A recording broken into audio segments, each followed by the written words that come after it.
नमस्कार, मैं हूँ निधीश त्यागी और आप देख रहे हैं हरकारा डीप डाइव। और आज मेरे साथ वरिष्ठ पत्रकार और मेरे पुराने बॉस श्रवण गर्ग साहब साथ में हैं। और हम लोग ये बात करने निकले हैं कि ये जो नया सरकार ने जो एक बहुत जल्दबाजी में बिना ज़्यादा बातचीत किए हुए और लगभग जैसे कि वो चकित करते हुए एक प्रस्ताव लेकर आए संविधान में संशोधन का, जिसमें जो लोग राजनेता हैं, जो अगर उनके पास उनके ऊपर कोई भ्रष्टाचार का जो कोई कानून होगा, कोई आरोप होंगे, तो वो कन्विक्शन का इंतज़ार किए बिना उनको वो पद छोड़ना पड़ेगा। तो इसके कारण कई सारे बहुत सारे सवाल उठ खड़े हुए हैं। एक तो ये कि इसकी ज़रूरत ही क्या थी एकदम से लाने की? दूसरा, इस बारे में किसी से बातचीत क्यों नहीं की गई? तीसरा, ये कि जो इंसाफ का जो बुनियादी कायदा है कि भाई जब तक अ, आप पे कोई जुर्म साबित नहीं हो जाता तब तक आप निर्दोष हैं। चौथा ये कि ये राजनीति में खासतौर पे विपक्ष के नेताओं के खिलाफ सबसे ज़्यादा इस्तेमाल जो करने वाली भारतीय जनता पार्टी रही है, तो वो एक है। तो और फिर ये एक सवाल कई जगह से उठा, जिसमें से एक हम लोगों ने आज हरकारा में छापा, जिसमें संजय झा का एक आर्टिकल है जो द वायर में छपा है। उसका हिंदी में कुछ अंश हमने छापे हैं हरकारा में, जो कि ये कह रहे हैं कि ये क्योंकि ये वोट चोरी की बात दरअसल चिपक गई है, लोगों के ज़हन में आ गई है, दर्ज हो गई है, और वो बिहार में और बाकी देश में एक तरह की मुश्किल और चुनौती खड़ी कर रही सरकार के लिए, तो इसलिए वो ध्यान बटाने के लिए भी ये किया गया हो सकता है। तो श्रवण जी, ये जो दरअसल भ्रष्टाचार को लेकर एकदम से आने की क्या जरूरत थी, हालांकि सरकार जो है दुनिया भर की चुनौतियों में इस समय फंसी हुई दिखलाई पड़ती है। ओवर सिंप्लीफिकेशन है। संजय झा का जो आर्टिकल है पूरा पढ़ा मैंने, जी। पहले ही पढ़ लिया था अंग्रेजी में मैंने वायर पर। उनके उनका मूल स्वर ये है कि डिस्ट्रैक्शन है ये जो वोट चोरी का जो मामला है। ये डिस्ट्रैक्शन भी एक डिस्ट्रैक्शन है, अब डिस्ट्रैक्शन कहना भी एक डिस्ट्रैक्शन है कि आप उसको डिस्ट्रैक्शन कह के आप मूल सवाल को गायब कर जाएं, तो लोग फिर ये मानने लगे अरे यार ये तो डिस्ट्रैक्शन है। नहीं, ये डिस्ट्रैक्शन नहीं है, ये डेलिबरेट अटेम्प्ट है। हम लोग, एक तो ये होता है आपातकाल में लागू होना, एक होता है आपातकाल में प्रवेश करना। हम लोग प्रवेश कर रहे हैं। इंदिरा गांधी ने आपातकाल लगाया था, ये सरकार के लिए हमारे साथ चलो आपातकाल में, हम भी तुम्हारे साथ रहेंगे आपातकाल। हालांकि आपातकाल के प्रोविजन से हम प्रभावित नहीं, जैसे उन्होंने कहा प्रधानमंत्री को भी हमने इसमें कानून में ले लिया है। ये जैसे तो लोग कहेंगे वाह साहब बहुत ईमानदार लोग हैं। अब सारी दुनिया जानती है कि सारी एजेंसी प्रधानमंत्री के अंतर्गत है। प्रधानमंत्री राष्ट्रपति जो है is guided by the advice of the council of ministers. कौन सी काउंसिल ऑफ मिनिस्टर जो है प्रधानमंत्री के खिलाफ सिफारिश करेगी कि इनको जेल में डाला जाए? डिस्ट्रक्शन नहीं है।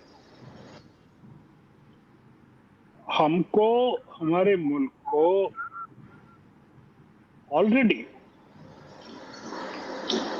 एक इलेक्टेड ऑटोक्रेसी बता दिया गया है। We have already been declared an elected autocracy. दुनिया में 3-4 तरह की जो व्यवस्थाएं बताई गई है, उसमें कुछ डेमोक्रेसीज हैं, कुछ पार्शियल डेमोक्रेसीज हैं, कुछ ऑटोक्रेसीज हैं, इलेक्टेड ऑटोक्रेसीज हैं, कुछ डिक्टेटरशिप्स हैं। तो दुनिया में अब डेमोक्रेसीज बहुत कम बची हैं और पार्शियल डेमोक्रेसीज भी बहुत कम है, जिसमें कुछ डेमोक्रेसी है नहीं है। अब ज्यादातर या तो ऑटोक्रेसीज हैं या डिक्टेटरशिप्स हैं, तो हम लोगों को ऑटोक्रेसी में रखा गया है। ये वो जो स्टॉकहोम का जो इंस्टीट्यूट है उसमें रखा है। अब ये जो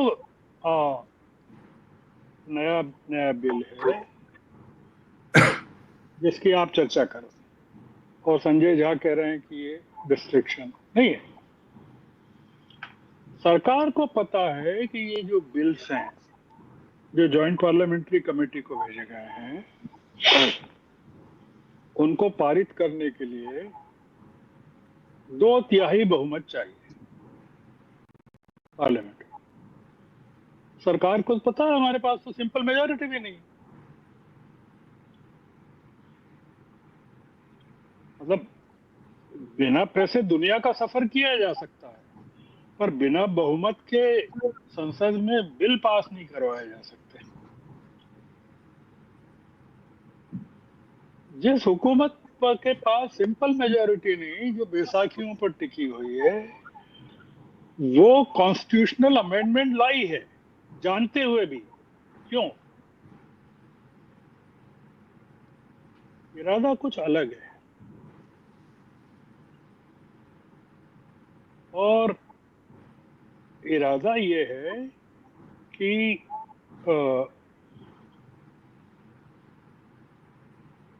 देश से जो बची कुची डेमोक्रेसी है उसको कैसे खत्म करना। जेपीसी का बहिष्कार शुरू हो गया आपने देखा। तृणमूल कांग्रेस ने शुरू किया फिर अखिलेश की पार्टी ने ज्वाइन किया फिर आम आदमी पार्टी ने ज्वाइन कर लिया। और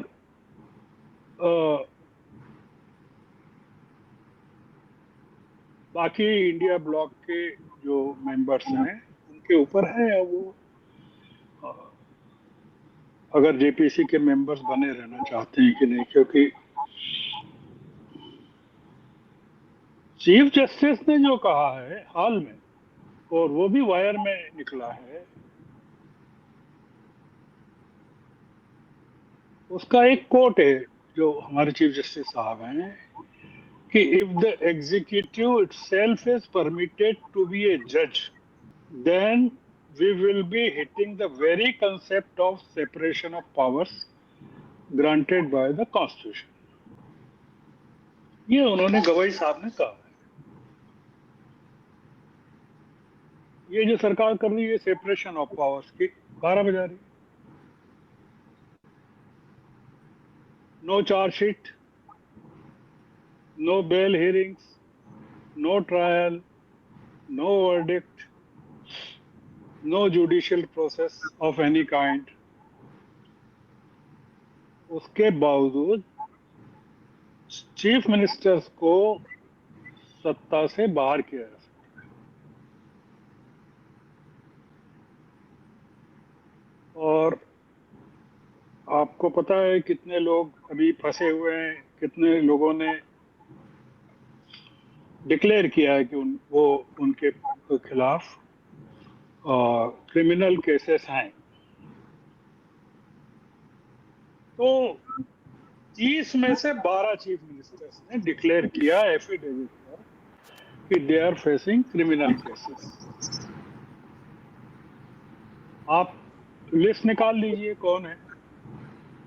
मोस्टली अपोजिशन के और जितने भ्रष्ट थे वो तो उनकी लॉन्ड्री हो गई है। वो जैसे गंगा में नहाकर सब पवित्र हो जाते हैं वैसे बीजेपी में पहुंच जाए तो सब पवित्र हो गए। अजीत पवार हो, राणे हो, कोई भी हो, सारे ये भ्रष्ट नहीं है। राहुल गांधी ने जो कहा है कि मध्यकालीन युग में प्रवेश कर रहे हैं, मिडाइवल एजेस,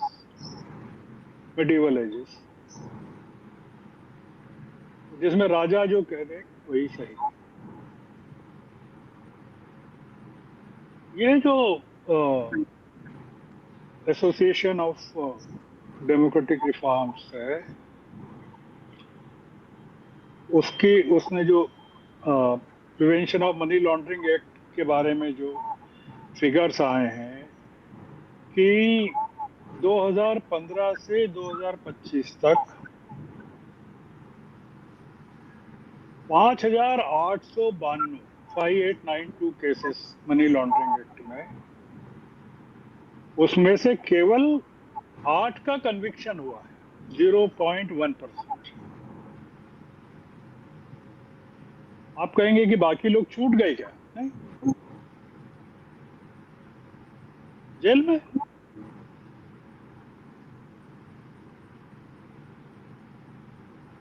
तो अरविंद केजरीवाल महीनों तक जेल में रह सकते हैं, सिसोदिया जेल में रह सकते हैं, सोरेन रह सकते हैं, सब लोग रह सकते हैं। ये लोग करप्ट हैं। 30-32 लोग मनी लॉन्ड्रिंग करके पैसा लेकर भाग गए विदेशों में बैंकों का, और हजारों लोग जा रहे हैं, अभी भी जा रहे हैं देश छोड़कर, नागरिकता छोड़।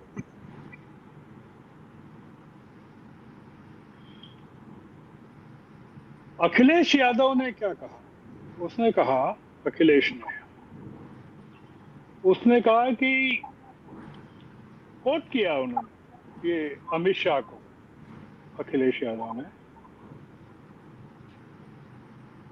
उन्होंने कहा है कि अमित शाह जी ने कई बार कहा है कि उनको फॉल्सली, झूठे तौर पर आपराधिक मुकदमों में फंसाया गया था।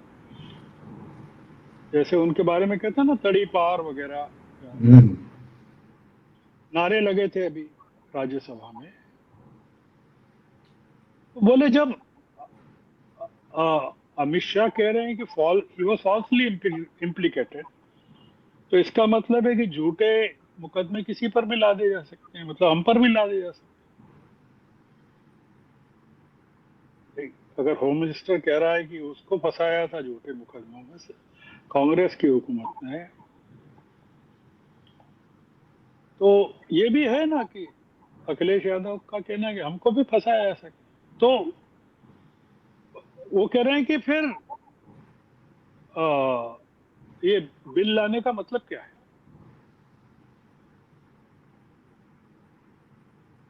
ये जो इसका भ्रष्टाचार की मतलब, जो बात है कि जहाँ पे ये कह रहे हैं कि भ्रष्टाचार से हम मुक्ति के लिए हाँ एकदम हाँ, विधायक जो, और वो बिहार भ्रष्टाचार, जाकर वहाँ की चुनावी रैलियों में बोलने भी लगे हैं कि ये जो है हाँ भ्रष्टाचार को हाँ लेकर वो नरेंद्र मोदी हाँ जी। हाँ, आप लाइए ना। आपने आपने नोटबंदी लाए थे भ्रष्टाचार खत्म करने के लिए। नोटबंदी का उद्देश्य क्या था? भ्रष्टाचार खत्म करना, काला धन समाप्त करना, टेररिज्म को समाप्त करना। एक भी चीज आपने खत्म नहीं की। मैंने आपको बताया prevention of money laundering act में आपने कितने लोगों को ईडी का इस्तेमाल किया, और कन्विक्शन रेट भी मैंने बता दिया आपको, 0.1%। अगर नीतीश जी, अगर अपराधों के सिलसिले में अभी जो एक फिगर है, करीबन 300 से ज्यादा सांसदों ने के उसमें आपराधिक प्रकरण चल रहा है, अगर इस कानून का पालन किया जाए तो 2/3 या आधी से ज्यादा संसद जेल में होगी। तो जो एक ये उद्देश्य है कि फाइटिंग क्रिमिनलाइजेशन एंड करप्शन, अपराधीकरण और भ्रष्टाचार, उद्देश्य, इसका उद्देश्य ये नहीं, इसका उद्देश्य ये है कि elimination of opposition and imposition of one party rule. क्योंकि अब जो चल रहा है, more the elections the ruling party loses more. और ये जो इमीडिएट इसका जो कंसर्न है वो वाइस प्रेसिडेंट का चुनाव है। To prevent Chandra Babu, to prevent Jagan Reddy, Jagan Mohan Reddy,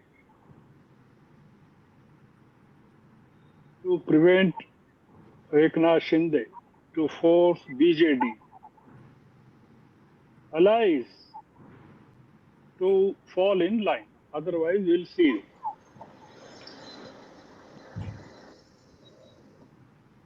भाई आपका उद्देश्य करप्शन है तो आप चंद्रा बाबू को आपने लिया क्यों है यार? तो उनके खिलाफ तो बहुत सारे मुकदमे हैं। बिल्कुल, वो भी जेल में रहे हैं। जेल में ही, वो जेल्ड बाय जगन मोहन रेड्डी। और आप जगन मोहन रेड्डी के खिलाफ केसेस चंद्रा बाबू ने लगा रखे हैं, तो उनका भी सपोर्ट क्यों चाहिए आप?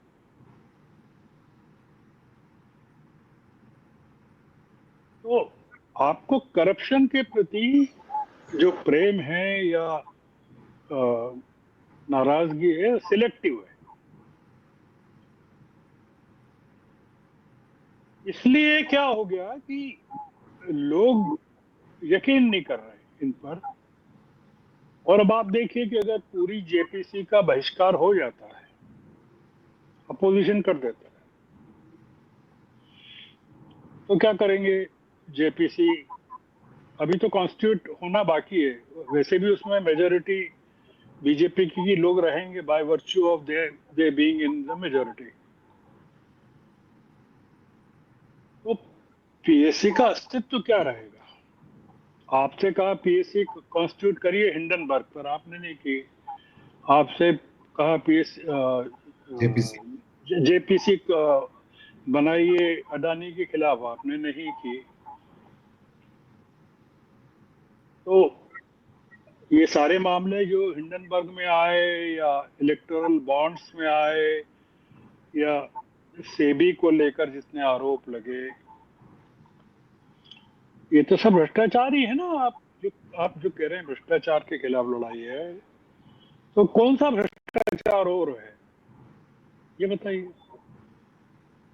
आप राणा को एक्सट्रेडिट करके ला सकते हैं अमेरिका से, तो आप ये जो तमाम मोदीज हैं बाहर, उनको ललित मोदी या नीरव मोदी या मेहुल चोकसी या जो भी लोग हैं, वॉट एवर दे आर, उनको क्यों नहीं ला सकते?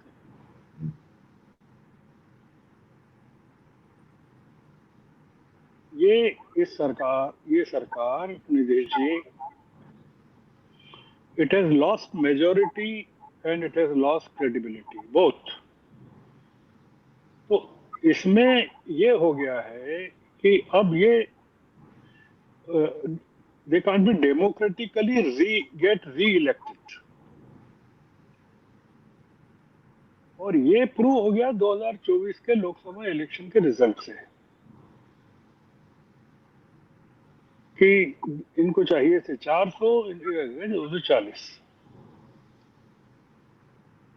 अब इनको सत्ता में बने रहना है, क्योंकि ये सत्ता में बने रहना जरूरी है बहुत। क्योंकि आप जानते हैं कि अगर ये पावर में नहीं रहे तो क्या होगा। श्रीलंका में पूर्व राष्ट्रपति रेनिल विक्रमसिंघे को गिरफ्तार क्यों कर लिया गया? आपने पढ़ा ही होगा। जी जी। वो अमेरिका गए थे आधिकारिक कार्यक्रम में, और लौटते में वो ब्रिटेन चले गए बीबी की के कन्वोकेशन में थी के, और वो उन्होंने प्राइवेट विजिट को ऑफिशियल बना दिया। तो श्रीलंका की सरकार जो हुकूमत में आई, वो इसी दम पर आई कि भ्रष्टाचार खत्म करना है। आप देखिए, you just draw the parallels कि श्रीलंका की सरकार आई इस बिना पे कि भ्रष्टाचार खत्म करना, और उन्होंने पूर्व राष्ट्रपति को भी 6 time prime ministers and 1 time president of the country and most respected one of the most respected persons, भर दिया जेल में। कोर्ट ने कहा वहां, मजिस्ट्रेट्स ने रनिल के बारे में, ही इज मिसयूज पावर। आप सोचिए कि हमारे यहाँ अगर ऐसे कोई हुकूमत आ जाए तो क्या होगा? आप तो बुद्धिमान है, आपको सब पता है क्या होने वाला है। नहीं, कुछ तो खैर पहले भी हो जाना चाहिए था, जो जो नहीं करने की शायद सजा देश चुका रहा है। जैसे कि मैं सोचा था कि भ्रष्टाचार ये क्या है कि जो रूसी जंग के जो लाभार्थी हैं, रूस से तेल खरीदने के का जो की जो बचाव जो कर रही है वो सरकार कर रही है कि हमने, और ये ट्रंप ने आप पे 25% टैरिफ लगा दिया देश पे। अभी तक की हालत तो ये है, हो सकता है कि आगे रहे ना रहे, पर उसमें अब ये कहा जा रहा है कि लाभार्थी सिर्फ एक उद्योगपति जो कि ये इसको इसको वहां से कच्चा तेल खरीद के यहाँ पे प्रोसेस करके वापस बेच रहा था। ये लाभ अगर हमने उठाया है तो ये देश के लोगों तक पास ऑन क्यों नहीं किया गया? और नहीं किया गया तो क्या ये भ्रष्टाचार है कि नहीं है? सरकार अंतर्राष्ट्रीय मंच पे इस बात को डिफेंड कर रही है कि हम पुतिन के साथ हमने तेल खरीदा और हमने यूरोप को ही बेचा, और उसमें सरकार ने नहीं, मतलब हमारे हमारे उद्योगपति ने बेचा, पर सरकार डिफेंड कर रही है अंतर्राष्ट्रीय मंच पे। पर देश के लोगों को आप तेल के दाम सस्ते नहीं कर रहे उनके लिए। तो यही है, मतलब हम जब ये सोचते हैं कि टैक्स चोरी और ईडी और ये सब बातें करते हैं, पर ये तो हम गरीबों को दरअसल उन का फायदा नहीं उठा रहे उन चीजों का जो कि उनको मिलना चाहिए था, क्योंकि वो तो देश देश उसका स्टेक होल्डर है ना, उस तरह से जब आप देखते हैं तो मुकेश अंबानी या उनकी कंपनी एक एजेंसी की तरह काम करती, पर ये तो एक आपका एक डिप्लोमेटिक चॉइस है कि आप एक देश के खिलाफ जंग हो रहा है, उस जंग को आप फंड कर रहे हैं दरअसल देखा जाए तो। उसके बाद भी ये भी हो रहा है कि जब आप किसी मुश्किल, जब आपकी जंग छिड़ती है तो वो आपके साथ खुले तौर पे नहीं आते हैं। जिनका तेल खरीद खरीद के आप उन्हीं को उनकी जंग को फंड कर रहे हैं। तो ये जो तमाम तरह की दिक्कतें हैं, वो चीन को लेकर अभी तक हम कह रहे थे कि उनके छोटी आंखों वाले गणेश जी, जो कि मतलब मेरे ख्याल से ये हर उत्तर पूर्व के व्यक्ति को अजीब लगना चाहिए, हेमंता बिस्वा शर्मा को भी, कि गणेश जी को छोटी आंख वाले, क्योंकि वो चीन से बन के आ रहे हैं, वो उन्होंने इस तरह से कहा। और तो एक चीन को लेकर है, एक अमेरिका को लेकर है, एक रूस को लेकर है, और हर जगह हम देखते हैं कि वो एक अजीब सा इसको कहते हैं कि आप पकड़े जा रहे हैं हर तरफ, जो है आपके पास निकलने के रास्ते नहीं है। बिहार चुनाव में अभी वोट चोरी को लेकर जो बात चल रही है, ये अपने आप में बहुत बड़ी होती जा रही। तो ये जो एकाएक भ्रष्टाचार को लेकर बात आने की शायद क्या एक वजह ये भी है कि ये इस तरह के आरोप पलटकर इन पर लग सकते हैं? भ्रष्टाचार के खिलाफ अगर कार्रवाई हो तो अदानी और अंबानी को जेल में भेज दिया जाएगा। Biggest beneficiary of import from Russia of oil is mister Ambani. Ambani और एक और कंपनी। वी आर टेकिंग 40%, 40% अपनी उनकी जरूरत का रूस से ले रहे हैं, और रूस का टोटल एक्सपोर्ट्स का शायद 20% के करीब भारत ले रहा है।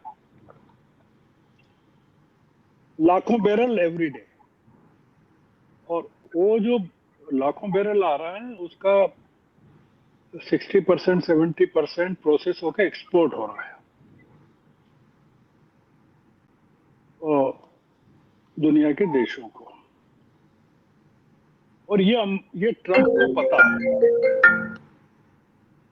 ये चीज ट्रंप को पता है। पर ट्रंप के नजदीक बैठने वालों में और आज की तारीख में फोटो खिंचवाने वालों में अंबानी है, मुकेश अंबानी। ट्रंप का जो गुस्सा है वो भी कोई जेन्युइन नहीं है कि आप तेल खरीद रहे हैं, बेच रहे हैं, रूस को पैसा दे रहे हैं, रूस फंड कर रहा है, वॉर में उपयोग कर रहा है पैसे का यूक्रेन के खिलाफ, और ट्रम्प का जो खास सलाहकार है वो ये कह रहा है कि यूक्रेन युद्ध चली इसीलिए रहा है कि उसकी फंडिंग जो है भारत कर रहा है रूस को ऑयल खरीद के। जी। ये है पूरा। अब अगर भारत तेल खरीदना शुरू कर दे, अभी एक बड़ा प्रोजेक्ट पाकिस्तान के साथ डाल रहे हैं ट्रम्प साहब, आज ही डिटेल्स आई हैं उसकी, अब ठीक हो जाएगा। अगर पुतिन शर्तें मान ले ट्रम्प की यूक्रेन को लेकर और यूक्रेन की लड़ाई खत्म हो जाए तो ट्रम्प को क्या दिक्कत है? आप भारत चाहे जितना तेल खरीदे और जिसको चाहे बेचे। ट्रम्प का कंसर्न ये नहीं है कि आप पास ऑन नहीं कर रहे हैं इंडियन पॉपुलेशन को उसका benefit. Trump is not against Ambani. नहीं नहीं, ये है कि जो 25% टैरिफ लगेगा वो तो पूरे देश पे लगेगा, देश के सारे हाँ, उद्योगों पे लगेगा। हाँ, सारे उद्योगों पे लगेगा। तो वो एक एक्सक्यूज है। अभी उसमें कुछ घंटे बाकी हैं, 27 तारीख से लगना है और हमारी पूरी हुकूमत लगी हुई है उस काम में कि उसको टाल दिया जाए। और बहुत मुमकिन है कि ये जो नए एम्बेसडर अपॉइंट किए हैं गौर साहब, इनके चार्ज लेने तक भारत में उसको फिर टाल दिया जाए, ये भी संभव है। हम लोगों को बातचीत के लिए वो एक डिबेट का मुद्दा है। आप सोचिए तो सही कि ये जो चल रहा है इसमें एक्सपोजर क्या हुआ? एक्सपोजर ये हुआ कि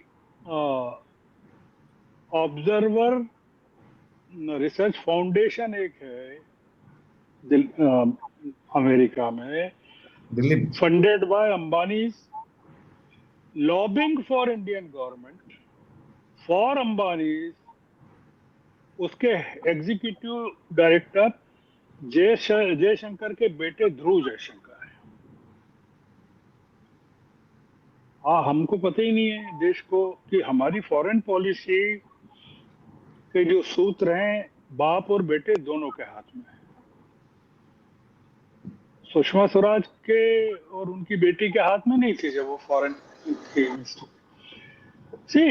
होता क्या है कि Modi ji has been operating all through his career through bureaucrats, Gujarat में भी और Delhi. He is not comfortable with politician, is never come. वो उनको पॉलिटिशियन के साथ उनका कंफर्ट लेवल है ही नहीं। केवल एक के साथ है, वो अमित शाह है। तो आप मुझे एक चीज बताइए निधि जी, आप इतना पढ़ते हैं, गुजरात के एक दो मंत्री हैं उनका छोड़ दीजिए नाम आप, जो मंडाविया टाइप्स जो हैं या अश्विनी वैष्णव टाइप्स को भी छोड़ दीजिए।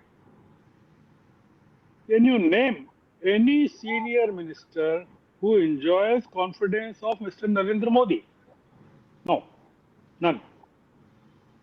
मतलब सब लोग कोशिश तो बहुत कर जान लगाते रहते हैं कि वो किसी तरह से अपनी इस तरह की वो बातें लगाते इसलिए रहते हैं कि वो लगाते इसलिए रहते हैं कि उनकी जान फंसी हुई है, इसलिए लगाते हैं।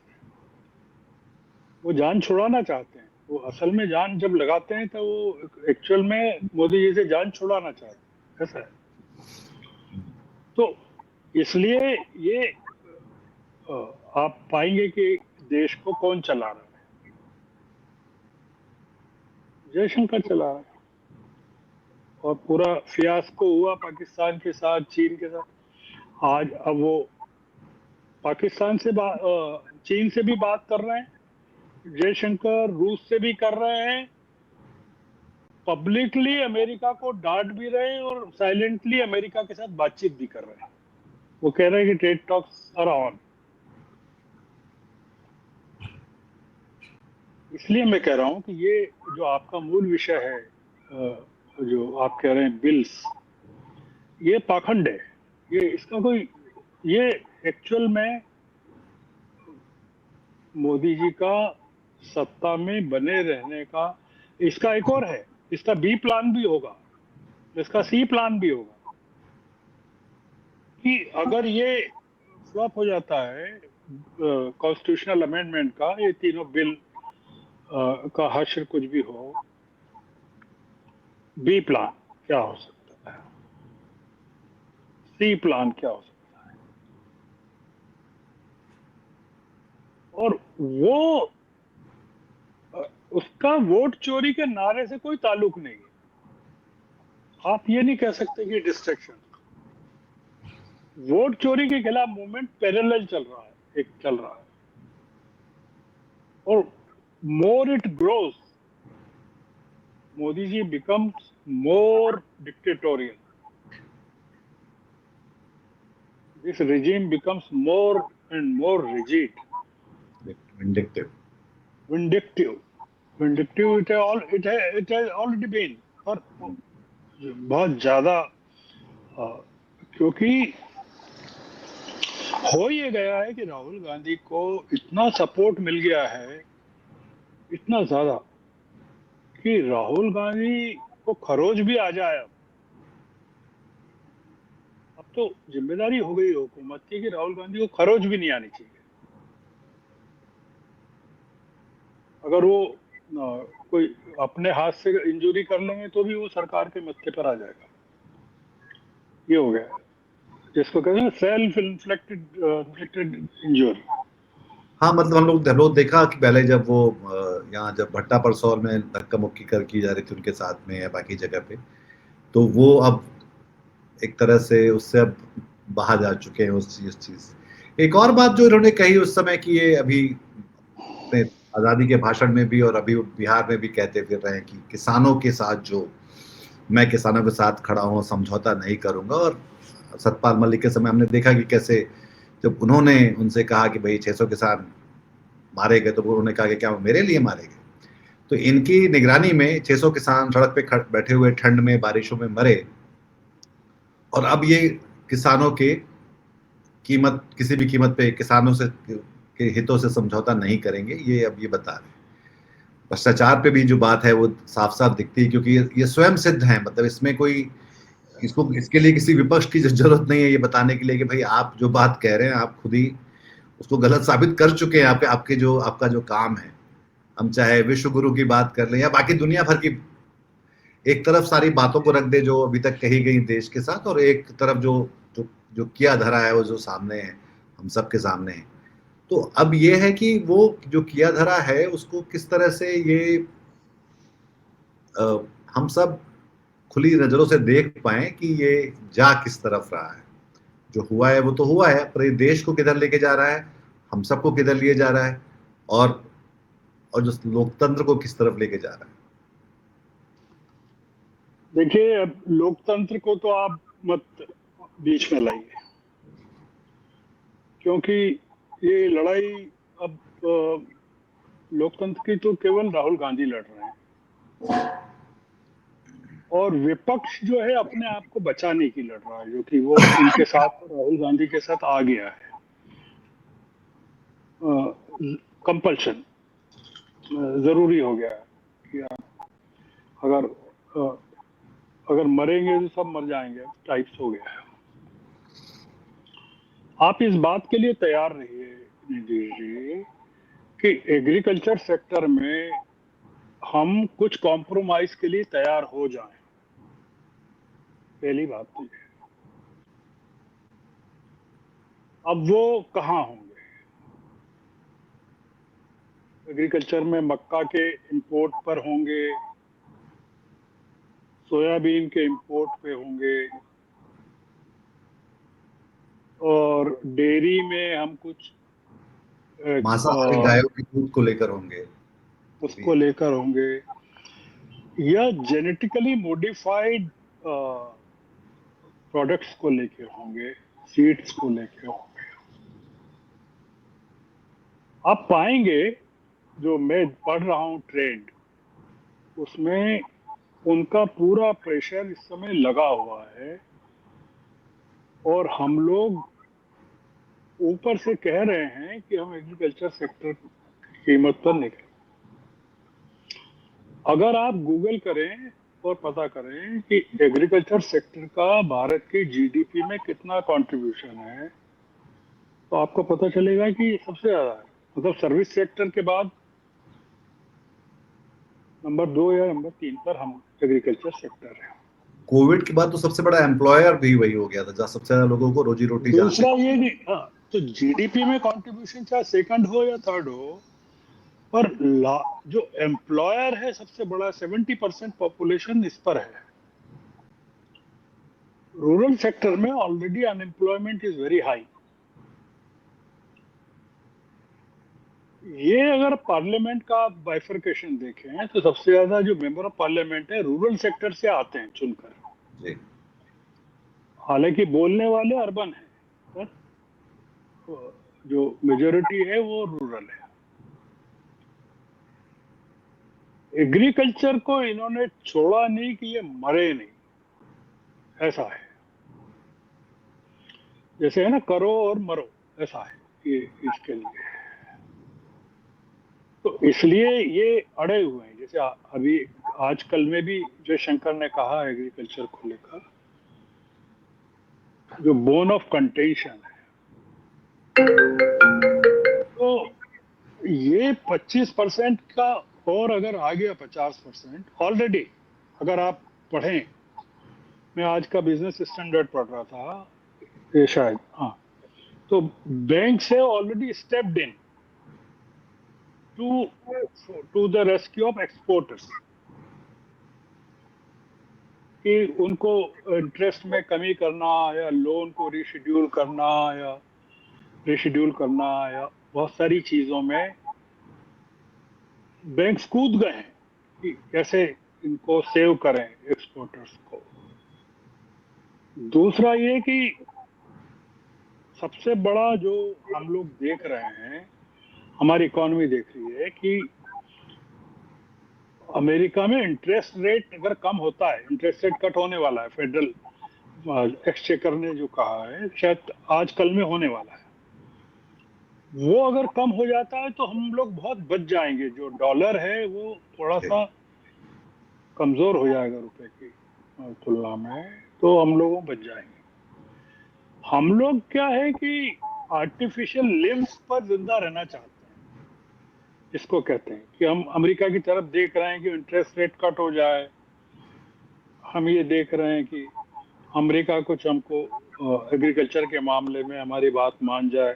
हम अपना दृष्टिकोण समझा रहे हैं अमेरिका को कि देखिए भाई, हमारी सरकार गिर जाएगी अगर आप एग्रीकल्चर को टच करेंगे। ये है।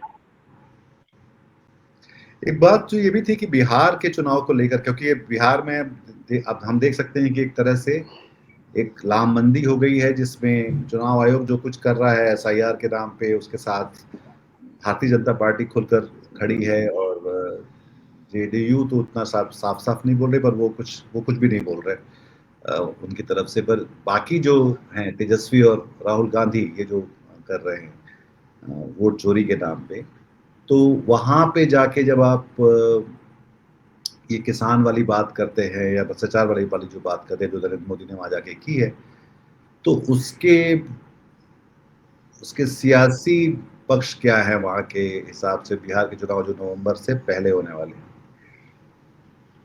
देखिए, एक तो बिहार के चुनाव कब होंगे मैं दावे से नहीं कह सकता।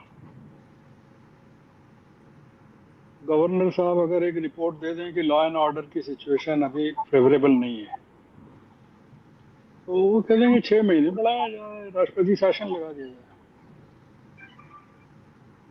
बिहार में ये होता रहा है, इसलिए। दूसरा ये कि जब भी चुनाव होंगे, बीजेपी सफाया होने वाला है। महागठबंधन को 200 सीटें मिल जाएंगी।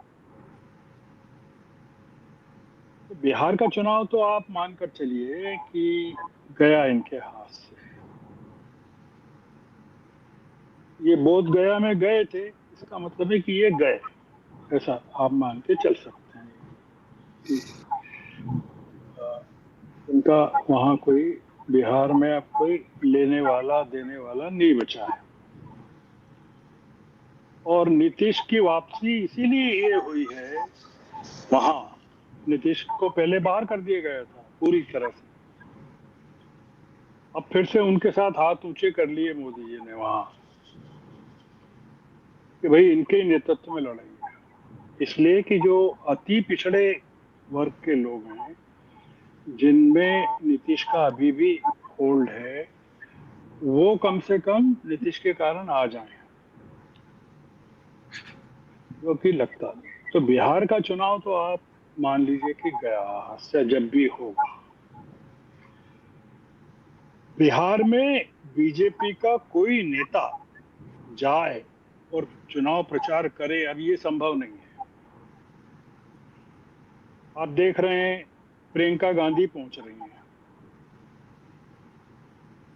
और मेरे ख्याल से आजकल में पहुंचने वाली है, 27-28 को पहुंच रही है। अखिलेश स्टालिन पहुंच रहे हैं बिहार में। बिहार बहुत बड़ी प्रयोगशाला देश के लिए हो गया है। राहुल गांधी, आप तैयार रहिए कि ये जो पद यात्रा कर रहे हैं, वोटर अधिकार यात्रा, अब ये पूरे देश में निकलने वाली है। बिहार से मुक्त होते ही वोटर अधिकार यात्रा पूरे देश में निकलेगी, और ये भी संभव है कि बिहार के बाद गुजरात में निकले। तो मोदी जी को वहां चुनौती दी है, गुजरात में। तो इसलिए ये जो चल रहा है, ये एक बड़ा मूवमेंट है। ये कोई वोटर अधिकार यात्रा नहीं है, ये मोदी जी को हटाने का भी मामला नहीं है, ये डेमोक्रेसी को जिंदा रखने का मामला क्लेम करने का मामला। है, रिक्लेम करने का मामला।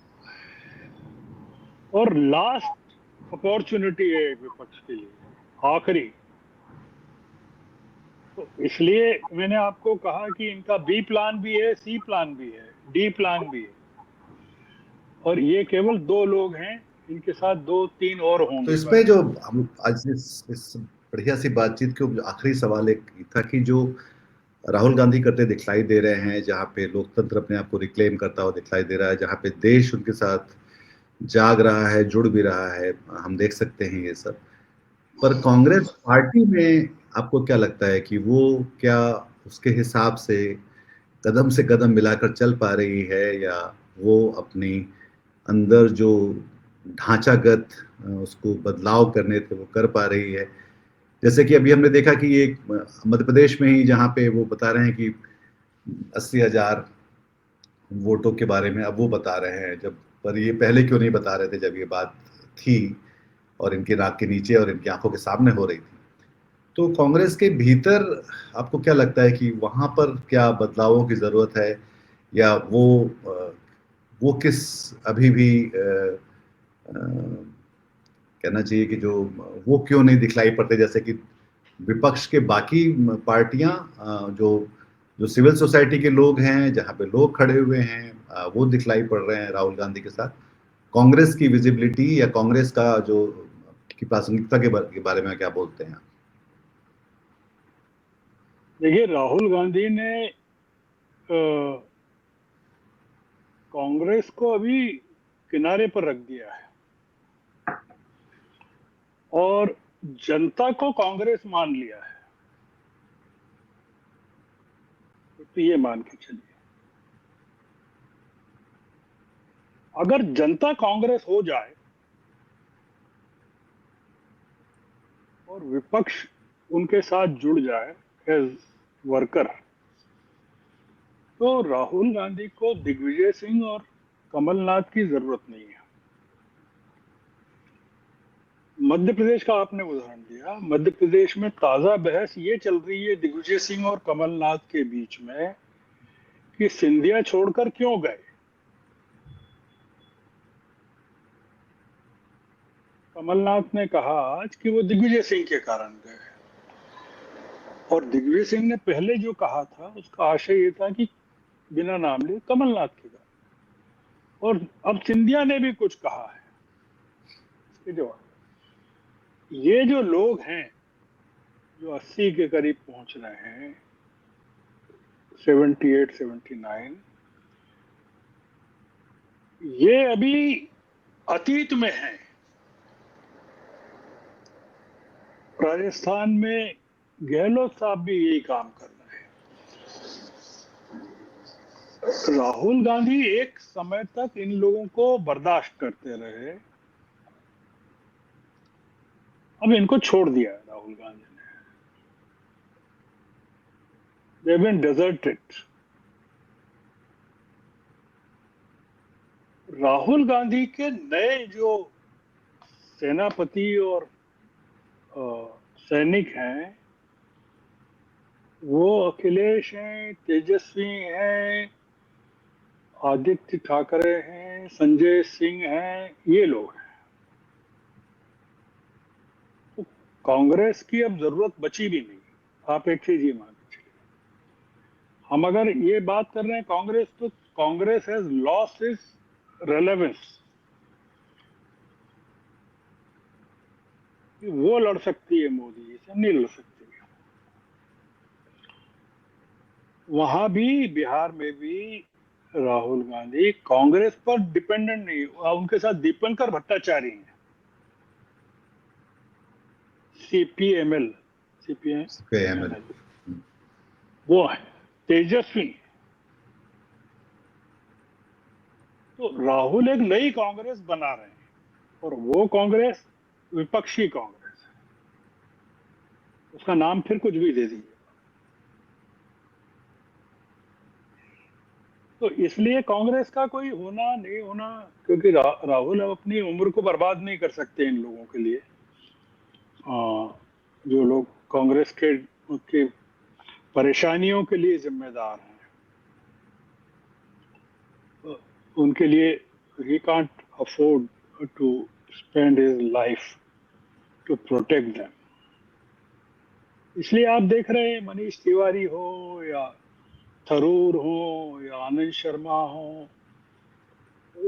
आनंद शर्मा ने कहा कि भाई मैं विपक्ष का नेता जो भी है वो नहीं रहना चाहता। फॉरेन जो आनंद शर्मा जो है संसद में जो कमेटी है उसका, इन लोगों को समझ में आ गया कि राहुल को अब इन लोगों की जरूरत नहीं है।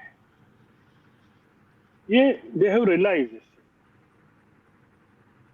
इसलिए क्या है कि हम लोगों को कांग्रेस की बात भी बंद कर देना चाहिए करना कि कांग्रेस का क्या होगा। कांग्रेस के बारे में तो गांधी जी ने आजादी के टाइम ही कह दिया था कि इसका काम पूरा हो गया, now it should be dissolved and लोक सेवक संघ बन जाना चाहिए। तो इसलिए वो अब अगर कांग्रेस बनेगी तो एक नई कांग्रेस बनेगी, ऐसा है। बिल्कुल बिल्कुल। ये जो वही मैं कह रहा था कि जो कलेक्टिव कॉमन सेंस और कॉन्शियसनेस का जो कस्टोडियन होता है, हाँ, वो पार्टी के भीतर नहीं रह गया, उसका लोकस पार्टी के भीतर नहीं रह गया, वो पार्टी के बाहर जा चुका है लोकस, जो उसका जो केंद्र है। वो कांग्रेस रहेगी जो ऐसे नहीं रहेगी कि ये गए भारत जोड़ो यात्रा में और उसको छू कर आ गए, क्योंकि पैदल नहीं चल सकते, इतने मोटे हो गए, इतने थुलथुल हो गए। वो राहुल गांधी के साथ जो पैदल चल सके वो वाली कांग्रेस अब बचेगी। तो इसलिए कांग्रेस का तो अब आपने देखा ना, ये वो पार्लियामेंट से जब जा रहे थे चुनाव आयोग को क्या दफ्तर रोका गया रास्ते में, तो पजामा पहन के अखिलेश चढ़ गए बैरिकेड पे, वो राहुल को दिखाने के लिए कि भैया देखो मैं अभी जवान आदमी फिट हूं। बिल्कुल। कांग्रेस का कोई नहीं चला।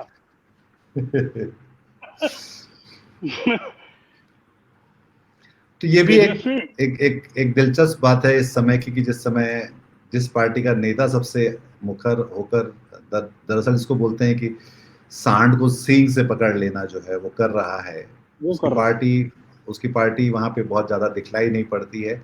और ये भी किसी को समझ में नहीं आ रहा है कि ये अपनी प्रासंगिकता को कैसे बनाएगी। और ये जो लोकतंत्र जब भारत का खुद को एक तरह से रिक्लेम करने की बात कर रहा है, तो उसमें वो कहाँ पर हैं या दिखलाई पड़ेंगी। तो ये भी एक महत्वपूर्ण बात है नहीं जिसमें एक कांग्रेस है, आप देखिए ना 52 से 99 पर कैसे आ गई,